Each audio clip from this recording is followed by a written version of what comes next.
Are Rahman, जिन्होंने 1990 की Tamil film रोजा से फिल्म्स में म्यूजिक डायरेक्टर के तौर पर शुरुआत की। इस फिल्म के गीत जब हिंदी में डब किए गए तो बहुत पसंद किए गए। इसके बाद इन्होंने कई तमिल फिल्म्स का सुपरहिट म्यूजिक दिया, जिनमें से कई फिल्म्स को हिंदी में डब किया गया, जैसे बॉम्बे और जेंटलमैन। लेकिन इनकी पहली हिंदी फिल्म जिसके लिए इन्होंने म्यूजिक दिया था वो थी 1995 की रंगीला। और म्यूजिक बनने के प्रोसेस में राम गोपाल वर्मा, जो इस फिल्म के डायरेक्टर थे, वो क्यों हैरान भी थे और नाराज भी। ए आर रहमान से आज यही बताने वाली हूँ, रील नहीं रियल स्टोरीज में।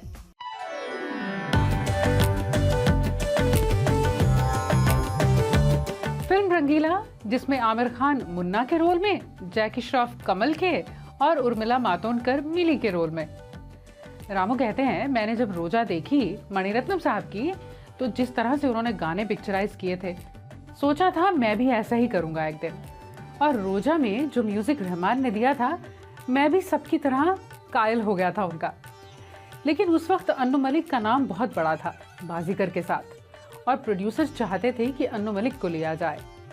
तो फिर तय हुआ कि फिल्म नायक के लिए अन्नू मलिक और रंगीला के लिए ए आर रहमान, क्योंकि उस वक्त तक ये श्योर नहीं था कि ऐसा म्यूजिक नॉर्थ में काम करेगा या फिर नहीं। रहमान की ये पहली हिंदी फिल्म थी। वो कहते हैं, रहमान कभी इम्प्रेस करने की कोशिश नहीं करते, उनका काम करके तालियां बजें ऐसा नहीं क्रिएट करते माहौल को। और जब रहमान ने पहली ट्यून सुनाई तो रामू कहते हैं, मैं तो कंफ्यूज हो गया। ट्यून थी याई रे के लिए।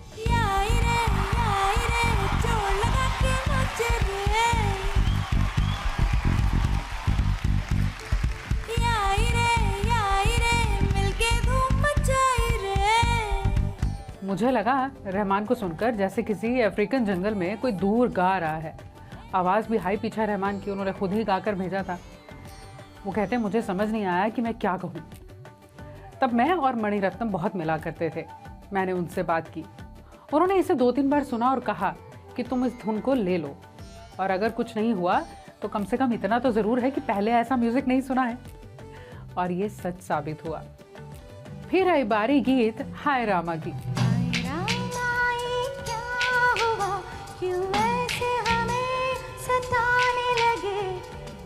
इतनी प्यारी हो सामने, हम काबू में कैसे रहें।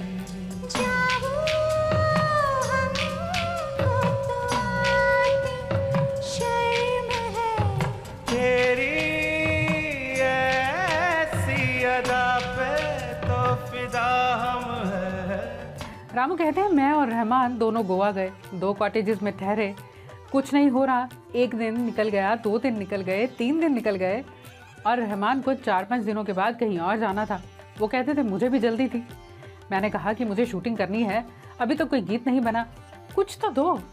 रहमान बोले, एक बात कहूँ, नेक्स्ट टाइम मुझे कहीं म्यूज़िक बनाने के लिए लेकर जाओ तो ध्यान रखना कि जिस कमरे में मैं ठहरूँ उसमें टीवी ना हो। यानी 4-5 दिन तक रहमान टीवी ही देख रहे थे। अब रहमान ने इसके जवाब में, जब उनसे पूछा गया था, तो उन्होंने कहा, मैंने टीवी देखा था, और दूसरे दिन टीवी पर आ रही थी फिल्म मुगल आजम, और उसमें एक सीन था सलीम और अनारकली के बीच, एक मोमबत्ती है और पीछे बड़े गुलाम अली साहब राग गा रहे हैं। रहमान कहते हैं, मैं इससे इतना प्रभावित हुआ कि मैंने सोचा कि जैसे रामू ने कहा है सेंशुअस गाना चाहिए, क्लासिकल भी कितना सेंशुअस हो सकता है, हम कंटेम्प्रेरी में क्यों जाए। तो टीवी से ये आइडिया तो मिला था। वैसे उस वक्त रामू कहते हैं, मुझे इतना गुस्सा आया था और ये सोचकर हैरान कि मुझे इसने बता भी दिया कि मैं टीवी देख रहा था। वो कहते हैं, वापस आते हुए मैंने रहमान से फ्लाइट में बात ही नहीं की, और मुंबई पहुंचकर रहमान बोले, मैं आपको चेन्नई से ट्यून भेजता हूँ। और जब वो भेजी, जिसके लिए रेफरेंस दिया था, काटे नहीं कटते ये दिन ये रात, मिस्टर इंडिया का, लेकिन वो ट्यून कुछ इस तरह से थी कि सुनकर लगा कि शायद इनकी दूसरी फिल्म इनकी हैं भी या नहीं। और मैंने रेफरेंस दिया था कुछ और इन्होंने गाया कुछ और। इन्होंने रहमान को फ़ोन किया, बोले, ये गलती से तो नहीं भेज दिया। वो बोले, नहीं, आपके लिए ही भेजा है, नहीं पसंद आया। और रहमान कभी भी कन्विंस नहीं करते कि नहीं नहीं ये अच्छा है, आप इसे फिर से सुने। मगर रामू कहते हैं, जब मैंने इसे बार बार सुना तो मुझे लगा कि कुछ तो बात है। मैंने फिर रहमान को कॉल किया और पूछा, ये चलेगा? रहमान बोले, यकीन करो ये बहुत चलेगा। और जब चेन्नई जाकर तैयार हुआ गीत सुना तो वो कहते हैं, मैं हैरान रह गया गीत जिस तरह का बना था। ये तो क्लासिकल म्यूजिक लग रहा था पहले। वो ट्यून थी गीत हाय रामा ये क्या हुआ, इस गीत के लिए। क्या हुआ, क्यों ऐसे हमें सताने लगे, तुम इतनी प्यारी हो सामने हम काबू में कैसे रहे। अब आप बताइए, ये गीत चला कि नहीं चला? इस फिल्म के म्यूजिक लॉन्च को इनॉग्रेट ए.आर. रहमान की मां ने किया था। इतना खूबसूरत जेस्चर। इस फिल्म के गीतों में कई सिंगर्स ने अपनी आवाज़ दी थी। आशा भोसले, सुरेश वाडेकर, हरिहरन साहब, उदित नारायण, आदित्य नारायण, श्वेता शेट्टी, कविता कृष्णमूर्ति, स्वर्णलता, चित्रा जी भी, और खुद ए.आर. रहमान ने भी गाया था। हर गीत बहुत सोच कर गवाए गए थे। जैसा कि रहमान के लिए कहा भी जाता है कि उन्हें जैसे मालूम हो कि ये गीत किस सिंगर की आवाज में सूट करेगा। यारो सुन लो जरा, हाँ अपना भी कहना, जीना हो तो अपन के जैसे ही जीना। याई रे जोर लगा के नाचो रे।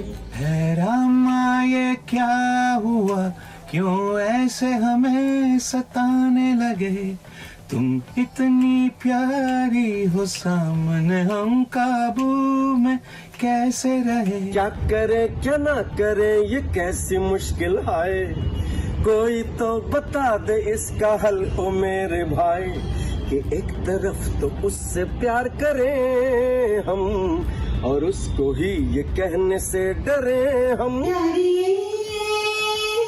जाने कैसा है, क्या कहे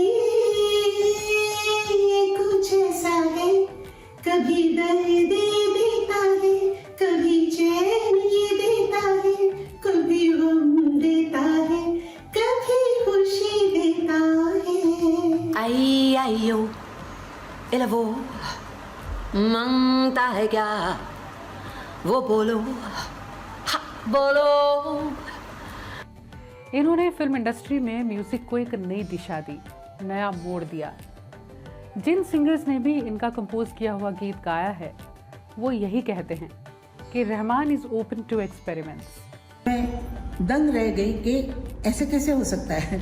तो उसमें वॉयलिन्स थे, उसमें पता नहीं क्या क्या म्यूजिक उन्होंने डाला था, रिदम डाले थे, सब कुछ। तब मुझे पता लगा कि ये बहुत साउंड इंजीनियर हैं और मिक्स करना और बजाना और क्या लेना चाहिए उनको पता है। आज बात फिल्म रंगीला की कर रही हूँ तो हाँ, इस फिल्म के कोरियोग्राफर सरोज खान और अहमद खान, उनकी कोरियोग्राफी भी कमाल की थी। इस फिल्म का आपका कौन सा गीत है जो फेवरेट है, कमेंट्स में लिखिएगा।